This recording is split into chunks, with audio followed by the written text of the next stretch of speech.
Hey guys, Paul here from the Complete Personal Trainer podcast. Hope you're all having a fantastic day.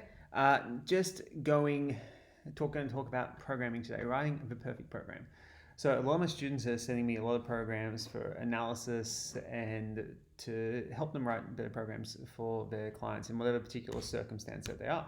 And writing programming for personal trainers is one of the hardest things to do because there's so many sources of conflicting information on how to write a program. There's so many variables that we need to consider. We can sometimes get caught up in everything that we need to do. So for this podcast, I'm going to be talking about what the general population needs to achieve in each training program in each training program that you write for them. What kind of criteria you need for your exercise selection, exercise selection, what kind of movement patterns that you need to hit in that particular program, and how to make sure the program is balanced. Now, the first thing that I'll say for any program is logistics. They need to be the first thing in any program. So if you've written a program that has leg press in it and the client doesn't have access to a leg press machine, it's automatically a grade A terrible program.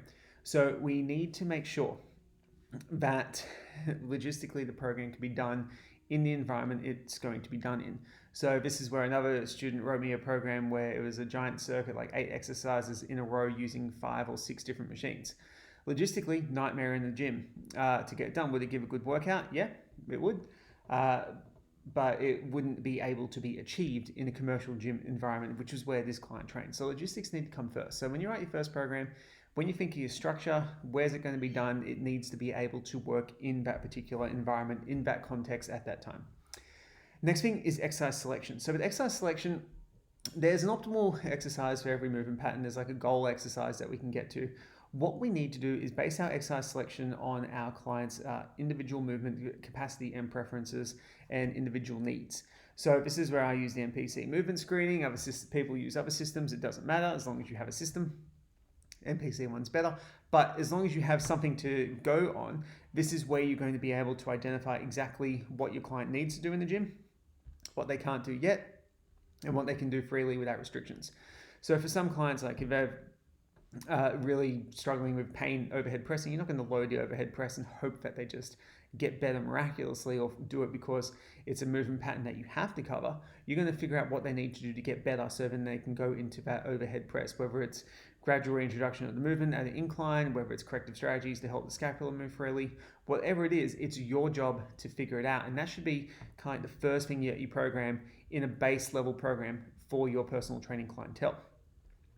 With the exercise selection, there's always movement patterns that are going to be better. Like for example, for quad hypertrophy, leg presses are arguably better than squats for most people in the population, but a lot of people don't have leg presses. So a lot of people look at the arguments going online on Instagram about how machines are better because you can change the arc to hit different muscle fibers better with less fatigue and a greater stimulus overall. The thing is, if that doesn't fit the context of your environment and also the time frame that the client has to train, it's a poor exercise choice.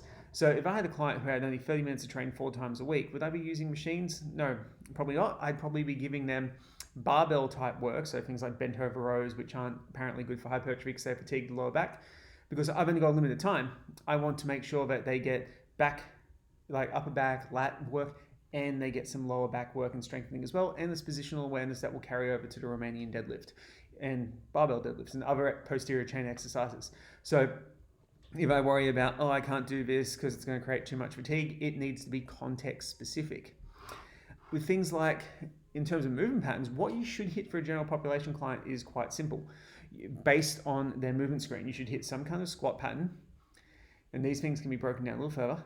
Some kind of squat pattern, some type of hinge pattern, some type of single leg quad, some type of single leg hip, dominant exercise, a vertical push and pull, a horizontal push and pull, and some kind of core work. And generally the core work will be anti in nature. So anti-rotation, anti-extension, anti-flexion, anti-side flexion. So if you put that into a general population program, you can be pretty rest assured that they're going to be doing pretty well. They're going to be ticking all the boxes, covering all the bases, and getting well-developed, well-rounded strength. Now, if you can't fit them to every program, that's okay. Based on the time and logistics, you may not have the equipment for it or whatever have you, this is what you want to be able to build up to. And then you can look at exercises where you want them to progress based on the environment.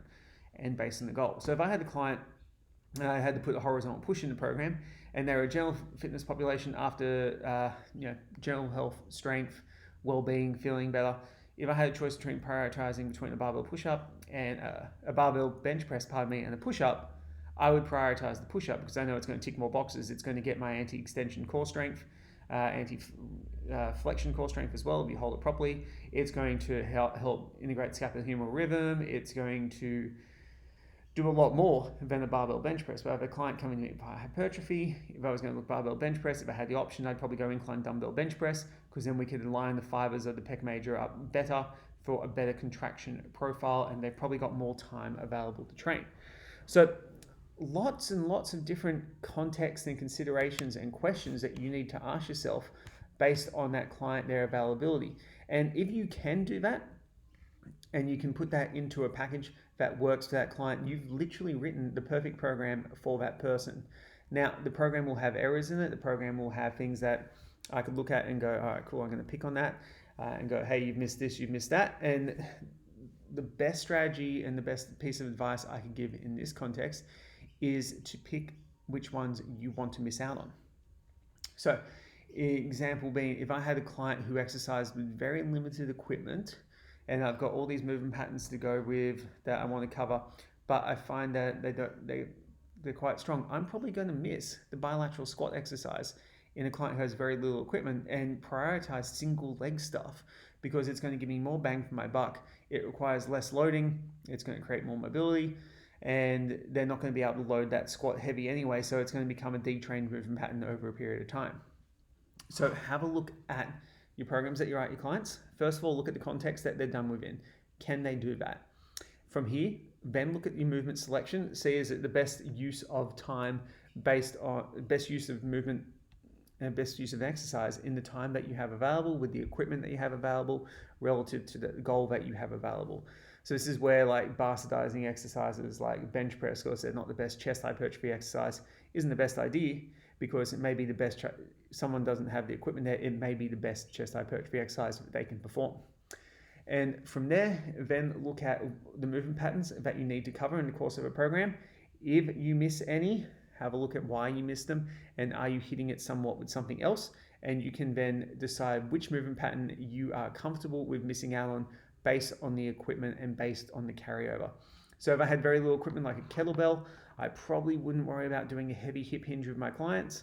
I've got 116 kilo kettlebell. They're going to get, it's like you can carry more on a plane. So they're not going to get very strong from that. And I'm not going to go doing 30, 50, 40, 60 rep sets. I'll move to single leg work straight away for that particular client because that's a better investment of time. It's going to have more payoff and it's also going to tick multiple boxes. If I go single leg deadlift and focus on that with the equipment, I know I'm getting lateral hip stability, I'm getting some core stability, I'm getting hip hinge pattern, hip back disassociation, hamstring strength, and glute strength. So I can tick a lot of boxes there in a very brief period of time. So guys, hopefully that helps people write programs. It gives you a little bit more to think about when you're doing it. What I might do in the next podcast episode is actually break down a program that I've written, or maybe one of my students, I don't know, and actually go through what could be done better, what can be done worse. Thanks heaps for listening, guys. Thanks for adding me on Instagram and stuff like that. Please share in your stories. That would be fantastic. Any questions, let me know. More than happy to help, and I'll speak to you tomorrow.